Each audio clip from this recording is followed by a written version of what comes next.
Scribendi is a annual publication magazine out of the UNM Honors College. We're nonprofit. It's just a arts and art magazine published for students by honor students about literature and art.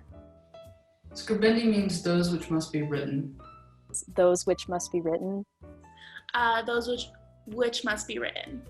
If I'm remembering correctly, the staff that named the magazine, they renamed it. It used to be UNM Honors Review, and then eventually it became bigger than UNM, so they decided to rename the magazine.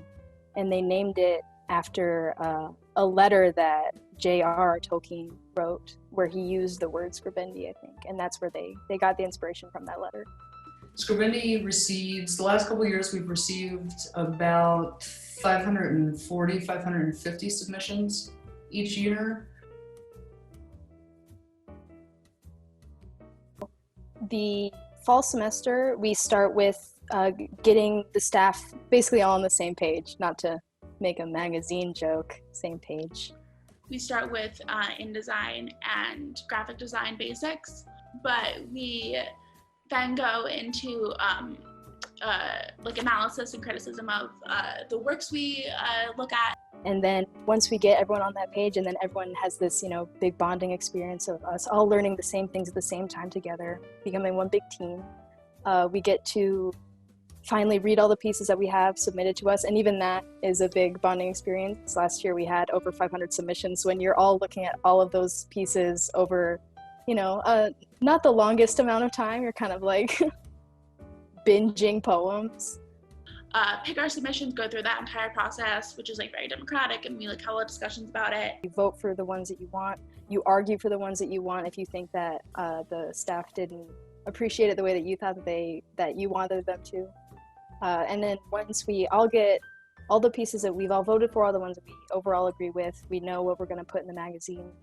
We create a design committee, and then the design committee over winter break will brainstorm designs on InDesign based on what the staff talks about wanting, whether they want a whimsical magazine, a simple magazine, art deco magazine, whatever we all decide on what we're looking for.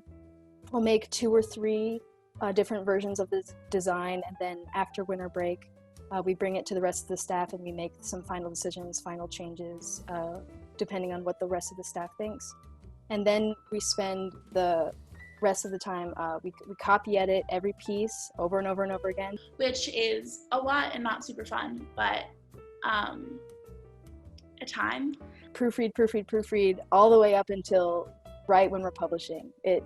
We're done like that day. Like we keep editing it as long as we have time, just to try and get it to be the best magazine that we can get out of it.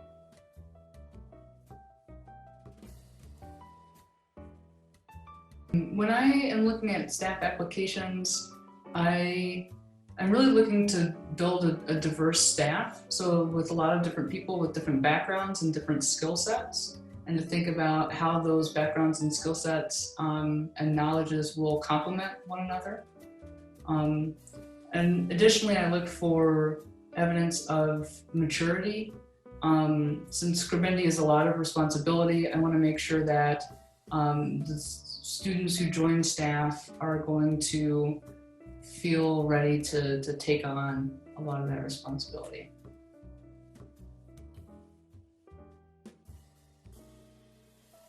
Besides like all these like technically practical skills, you mostly you learn how to interact with each other and something that you actually are very passionate about. Coming together right at the beginning, and you don't know anyone, but you know that you all have this common goal, is like, it's nice to have that. It's nice to know, like, okay, we're all here for the same reason, and we're all going to move forward with that. It has definitely helped me become like a better worker with people who are different than me. Like that was a major thing I took from my Scribendi experience last year, was like how to work with people in like an area where I initially felt very comfortable, and then came to realize that like a lot of other people feel comfortable but also have very, very different backgrounds and opinions than me. And so that was kind of like the main experience I came from, was like, how do you work with people who just like the way you communicate and also like your perceived values are very, very different. Going through this experience together is something that it's really special. And because it's a class, and you have that, normally you have class time together and then you have office time together, which we are learning how to do over Zoom. It is special because you do spend a lot of time together, and that it creates friendships.